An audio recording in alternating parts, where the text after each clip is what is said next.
페니실린 계열의 그 약을 쓰는 아이들 중에 유난히 그 선크림에 알러지를 일으키는 경우가 생각보다는 있기 때문에.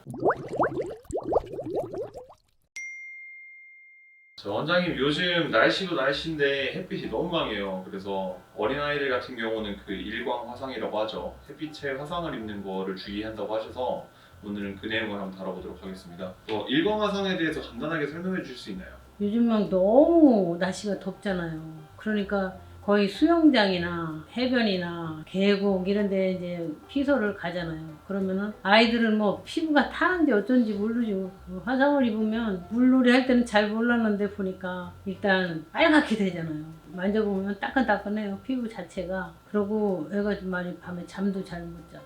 그래서 뭐 처음에 이제 하루 이틀은 좀 많이 힘들죠. 그럼 일광 화상을 주의해야 되는 가장 큰 이유가 뭐가 있을까요? 이게 이제 햇볕의 뭐 주 성분이 우리가 이제 자외선이잖아요. 근데 자외선이 갑자기 이렇게 이제 피부에 많이 노출될 때 뭐 타서 그 화상 입는 것도 중요하지만 노출이 너무 심할 경우에는 뭐 피부에 종양도 생겨요. 특히 이제 흑색종이라고 그래서 이제 처음에는 그냥 빨간 점 이렇게 생각하는데 그게 흑색종이 자꾸 커고 숫자가 늘어나고 뭐 이런 그 병이 있는데 특히 이제 이런 거에 취약한 사람이 있어요. 피부에 암이 잘 생기는 사람이 있어요. 물론 이제 나라도 호주 같은 데는 그 자외선이 차단 안 되고 직접 와서 피부에 노출되니까 피부암이 생각보다 굉장히 많아요. 그러면 요즘처럼 자외선이 강할 때 보호자들은 알고 있으면 좋은 주의사항 같은 게 어떤 게 있을까요? 이게 나이가 어릴수록 그렇게 특히 이제 6개월 이하 아기들은 가능하면 좀 피하는 게 좋죠. 아직은 피부가 연약하고 자외선 자체가 아기한테는 너무 강하니까. 그리고 이제 가장 그 자외선이 그 나쁠 때 그러니까 한 10시부터 한 3시 그 사이가 막 가장 자외선이 강할 때니까 그 시간은 조금 피해서 아침 일찍 하고 아니면 저녁에 조금 늦게 하는 식으로 하듯이 태양이 뜨겁고 자외선이 강한 그 시기를 피하는 것이 좋죠. 그래서 이제 요즘은 그냥 아무 생각 없이 그냥 그 물놀이를 즐기는 사람이 생각보다 많아요. 그래서 아이가 물놀이를 가서 벌써 30분 이상 태양에 노출된다면 미리 선크림을 준비해서 미리 바르고 하면 조금 아이들이 훨씬 고생도 덜하죠.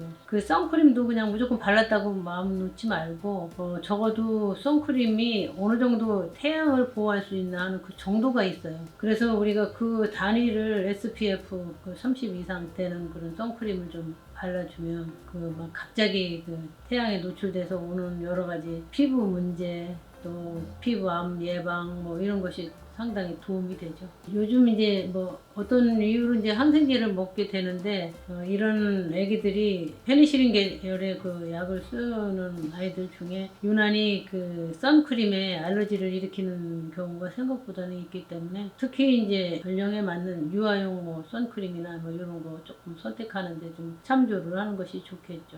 지금 우리가 보통 화상하면 이제 빨갛기만 한 거는 1도요. 근데 이제 벌써 이게 물집이 잡힌다 그러면 1도가 아니고 벌써 화상의 정도가 심하다고 보는 거예요. 일단은 수포가 생긴 화상은 병원의 소아과 전문의의 그 진료가 필요하죠. 일단은 수포가 생기면 벗겨내거나 아니면 또 일부러 수포를 또 터뜨리거나 이렇게 하는 거는 피부의 보호막을 더 손상을 입혀서 합병증이 더 올 수 있기 때문에 피부를 최대한대로 자극을 주지 말고 수포가 이미 생겼으면 의사 선생님과 이렇게 빨리 면담을 하는 게 좋죠.